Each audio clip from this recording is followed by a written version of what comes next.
la soberanía de Dios nos debe ser revelada. ¿Ah? Debemos entender qué es lo que es la soberanía de Dios.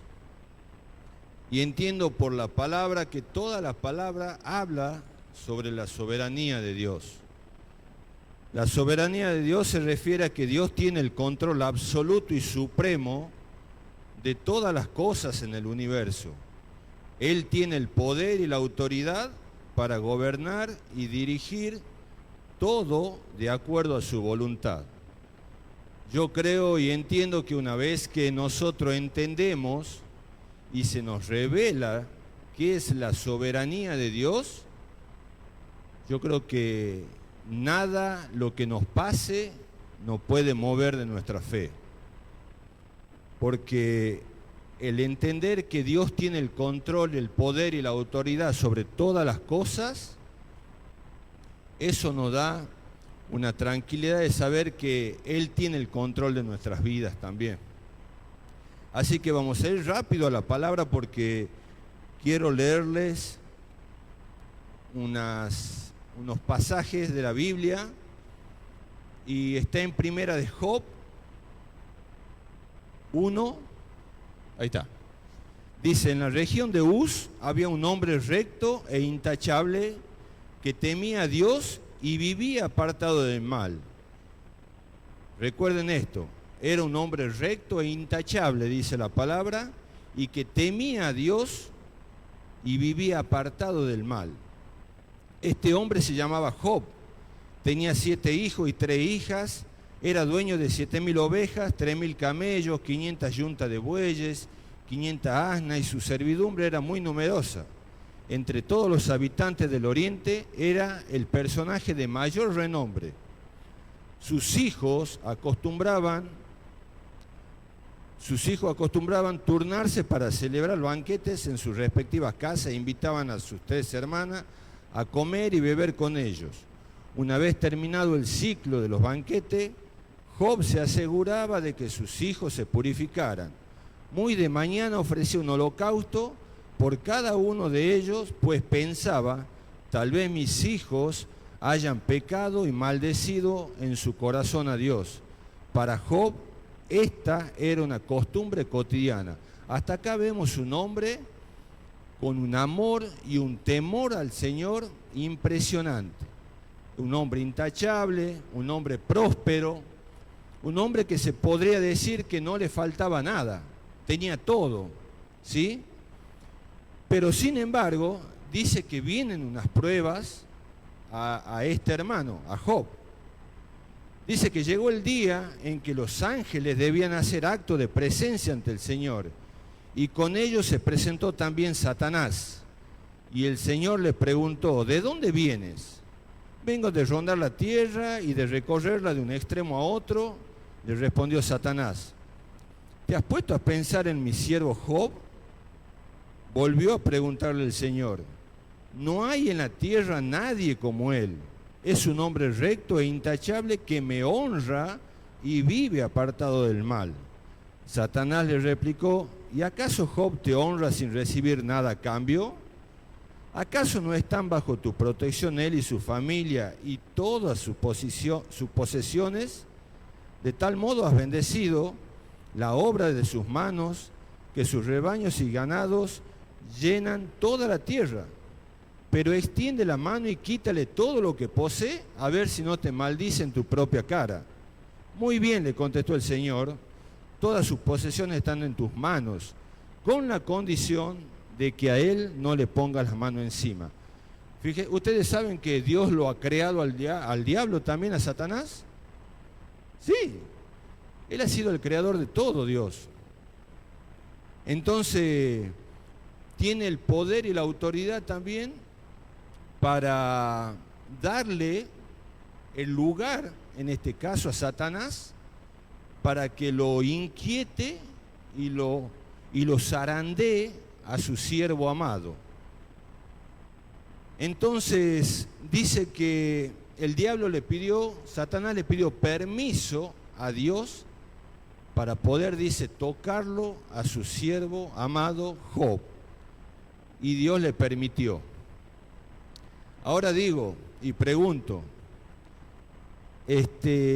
teniendo esta fama, este hombre Job, de ser un hombre intachable, un hombre honrado, un hombre temeroso de Dios, un hombre que todos los días oraba por su familia, que guardaba la vida de sus hijos en las manos del Señor. Hasta ahí todo hermoso, está todo bien. Pero aún así permitió Dios que Satanás toque su vida, toque su economía, toque su salud. Más adelante habla que enfermó Job. Dice que murieron sus hijos, perdió todos los bienes que tenía. Y el hombre quedó tirado en la ruina. Pero todo lo permitió Dios. Y Dios tenía el control de todas las cosas. Vamos a seguir leyendo, cosa que podamos ir cerrando esto.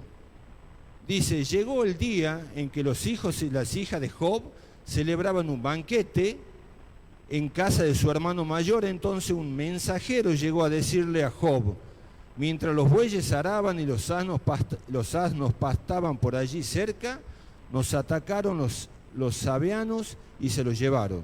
A los criados los mataron a filo de espada. Solo yo pude escapar y ahora vengo a contárselo a usted. No había terminado de hablar este mensajero cuando uno más llegó y dijo, del cielo cayó un rayo que calcinó a las ovejas y a los criados. Solo yo pude escapar para venir a contárselo. No había terminado de hablar este mensajero cuando otro más llegó y dijo, unos salteadores caldeos vinieron y dividiéndose en 3 grupos, se apoderaron de los camellos y se los llevaron. A los criados los mataron a filo de espada, solo yo pude escapar y ahora vengo a contárselo. No había terminado de hablar este mensajero cuando todavía otro llegó y dijo, los hijos y las hijas de usted estaban celebrando un banquete en casa del mayor de todos, cuando de pronto un fuerte viento del desierto dio contra la casa y derribó sus 4 esquinas, y la casa cayó sobre los jóvenes y todos murieron. Solo yo pude escapar y ahora vengo a contárselo. Al llegar a este punto, Job se levantó, se rasgó las vestiduras, se rasuró la cabeza y luego de caer al suelo en actitud de adoración, entonces dijo, desnudo salí del vientre de mi madre y desnudo he de partir. El Señor ha dado, el Señor ha quitado. Bendito sea el nombre del Señor. Amén. Mire, toda una catástrofe le tocó vivir a este hombre. Muchas veces nosotros, mientras las cosas van bien, mientras nos sentimos en victoria, cuando todo marcha sobre rueda, siempre digo que es fácil alabarlo y adorarlo a Dios. Pero vienen las pruebas, vienen las dificultades y muchas veces empezamos a dudar si realmente Dios está de nuestro lado. Y nos hacemos muchas preguntas. Empezamos a dudar, ¿qué será lo que estoy haciendo mal? ¿Qué será lo que hice? ¿Esta es la consecuencia de qué? Y empezamos a recurrir a nuestro pasado. Cuando Dios dice que ya borró todos nuestros pasados y nos hizo una nueva criatura. Pero veo que este hombre, a pesar de todo lo bueno, de todo lo que él hacía por el Señor, Dios en su voluntad lo puso a prueba y le quitó todo. Lo dejó sin nada. Pero me gusta la actitud del final, cuando acabo de leer, donde él, a pesar de todo, del llanto, del dolor, porque no podemos decir que cuando nos toca una prueba, cuando nos toca una dificultad, saltamos de alegría. Yo no lo hago. A mí me duele, A mí quizás puedo sentir hasta bronca, ¿por qué no? No podemos negar eso.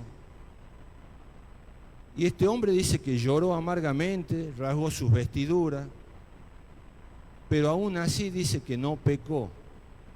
Aún así, en esa aflicción, este hombre sabía que Dios era soberano y Él era el dueño de hacer con él lo que Él quería. Él entendió bien lo que era la soberanía de Dios, este hombre Job, porque no se quejó, sabía que eso podía pasar y que Dios tenía el control de todas las cosas. Por eso es importante cuando yo comencé de saber y de entender muy bien lo que es la soberanía de Dios. Porque quizás hoy vos te estés preguntando, ¿por qué me pasa esto a mí? ¿Por qué hace rato que la vengo peleando y no salgo todavía del pozo? Quizás estás enojado hasta con Dios, porque puede pasar. ¿Hasta cuándo, Dios? Empezamos nuestra quejabanza. ¿Hasta cuándo, Señor? Pero dice que este hombre, aún así, dice, el Señor ha dado, el Señor ha quitado, bendito sea el nombre del Señor. Es más adelante dice que su esposa lo incitaba a maldecirlo a Dios.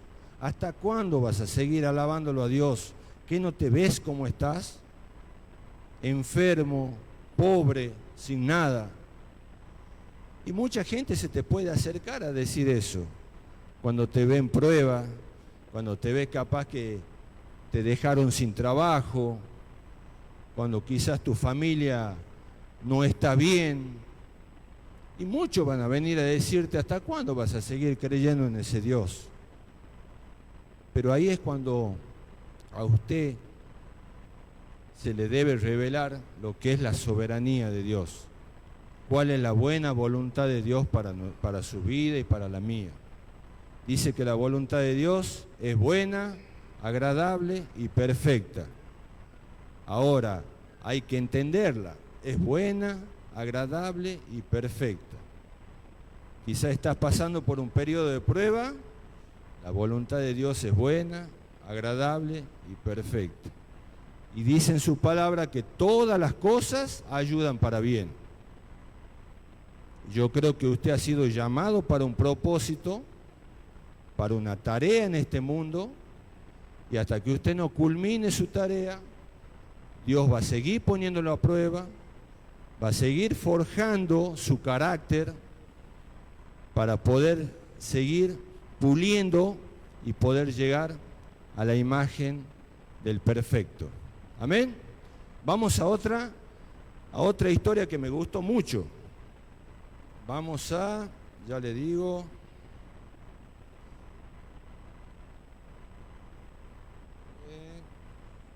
Segunda de Reyes 20. Segunda de Reyes 20. Dice, por aquellos días Ezequías enfermó gravemente y estuvo a punto de morir. El profeta Isaías, hijo de Amós, fue a verlo a él y le dijo, así dice el Señor, pon tu casa en orden, porque vas a morir, no te recuperarás.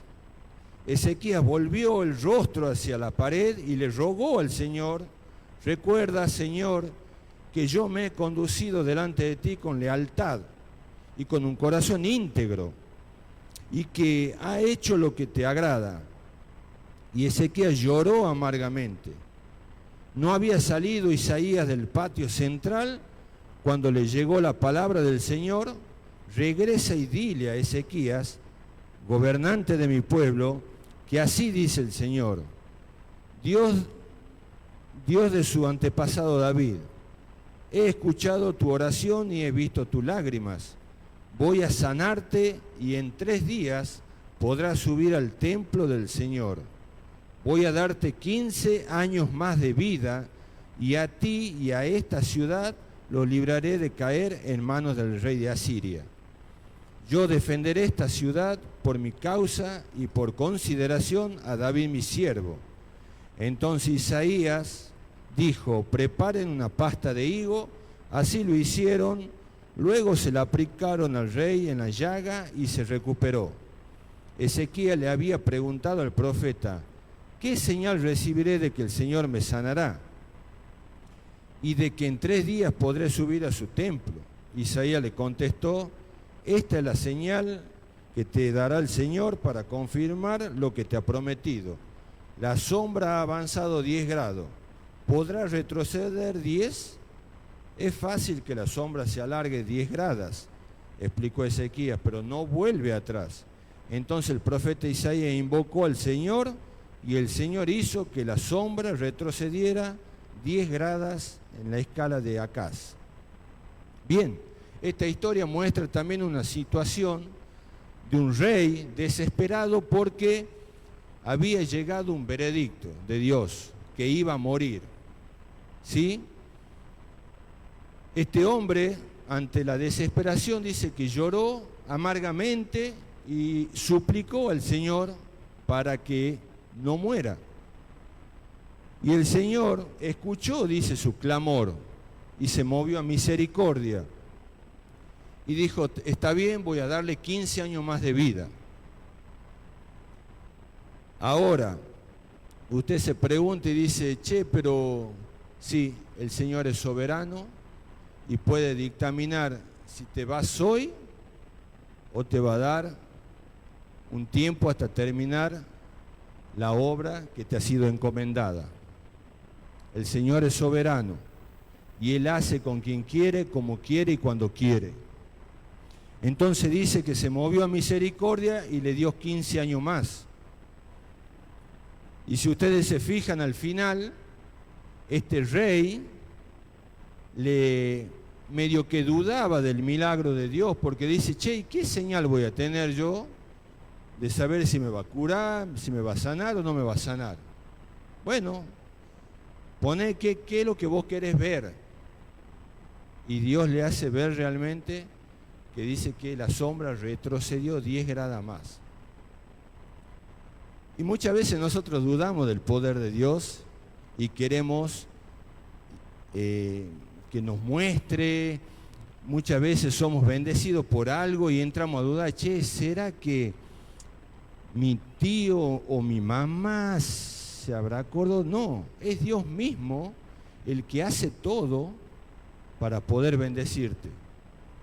Muchas veces viene un milagro a nuestra vida y empezamos a darle el crédito al hermano, a este otro, y nunca le creemos realmente que Dios puede hacer el milagro en tu vida.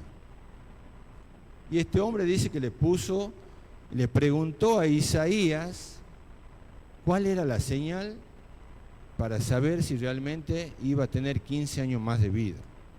A tal punto que dice que cumplidos los 15 años, el Señor dice que lo llevó a Ezequías, terminó la obra. ¿Qué pasó con él? Dios había dictaminado un tiempo y así lo cumplió. Y así se maneja nuestro Dios. Nosotros todos tenemos un tiempo, todos. Y Dios tiene el control de nuestras vidas. Y vuelvo a repetir, nosotros no somos nadie para cuestionar las decisiones de Dios. Dios es nuestro creador. Dios no nos preguntó en el momento en que iba a crear este mundo, no nos preguntó a nosotros cómo iba a ser el mundo. Él fue y lo creó. Entonces, qué importante saber eso, que nosotros, hasta que podamos desarrollar eso en nuestra mente, ¿sí?, tenemos que entender esto, que Dios es el creador, el soberano, y nos movemos bajo su voluntad. Vamos a ir rápido a 2 de Corintios 11:24. Quiero ir rapidito. Siempre digo lo mismo, me encanta la historia del apóstol Pablo.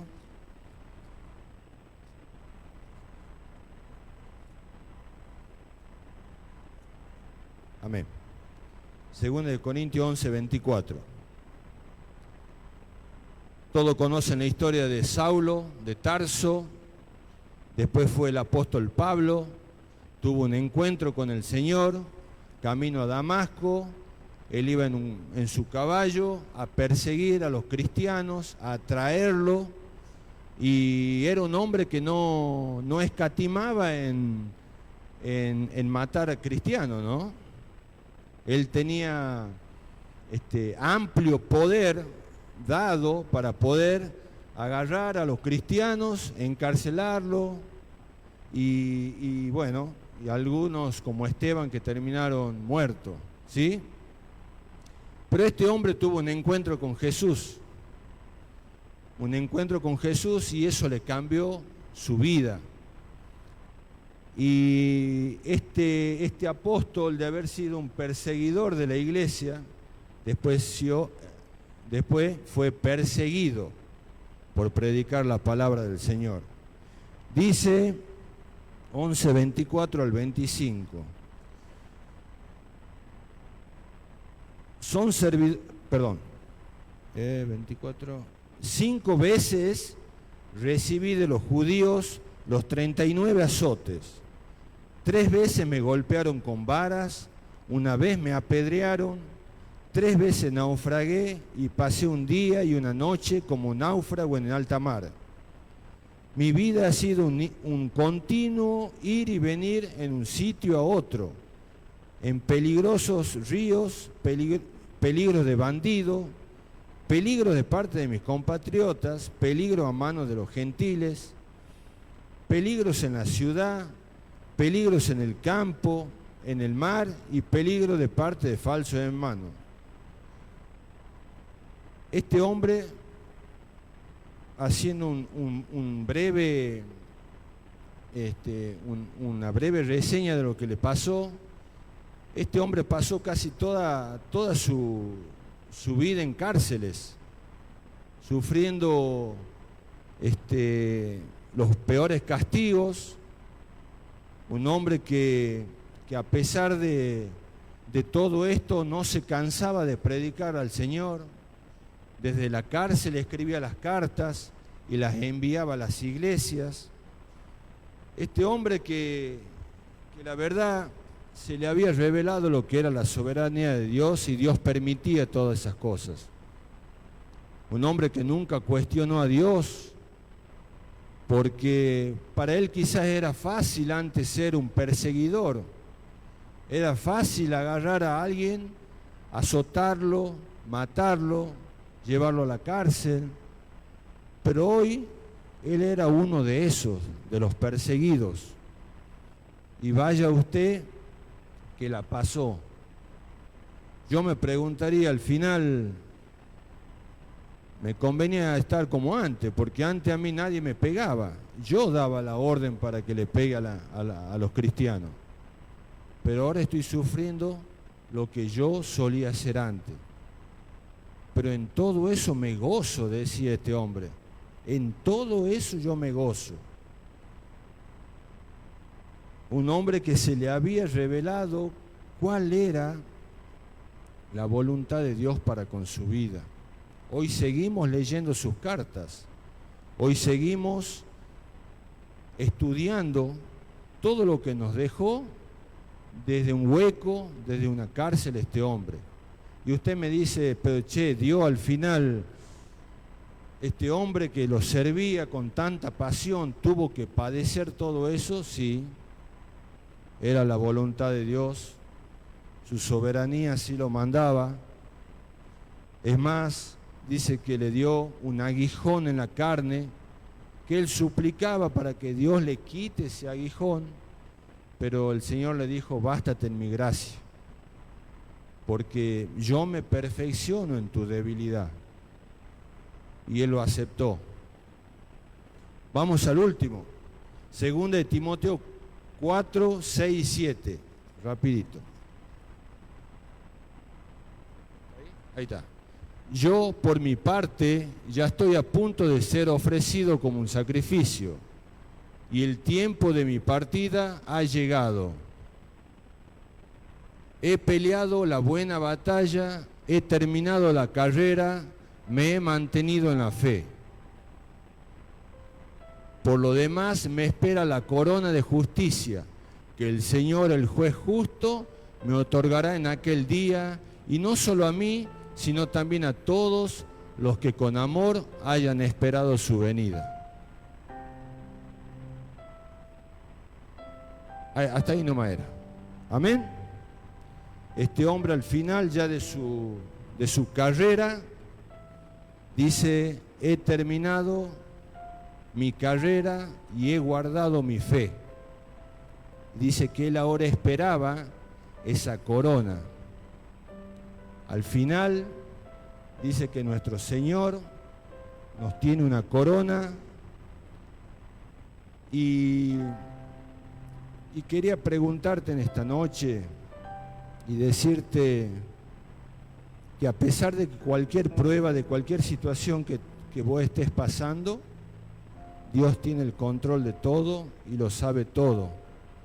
Todo lo que estás sufriendo, todas las cosas que estás peleando, pero descansa en Dios, porque la meta está ahí, está cerca. Sigamos corriendo la carrera, sigamos guardando nuestra fe. Él es soberano y Él quiere lo mejor para nosotros, siempre.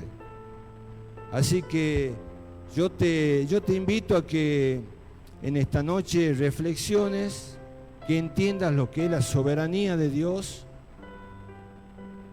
y que a pesar de todo lo que te esté pasando, Dios tiene algo mejor para tu vida. Yo tenía esto en mi corazón, la verdad que me gustó mucho, porque muchas veces nos quejamos y nos vemos más allá del árbol, no vemos el bosque completo. Así que Dios nos ama y quiere lo mejor, iglesia. Amén. Que Dios les bendiga, y que bueno, que en esta noche podamos pensar en esta palabra y podamos poner por obra lo que hemos escuchado. Amén. Amén.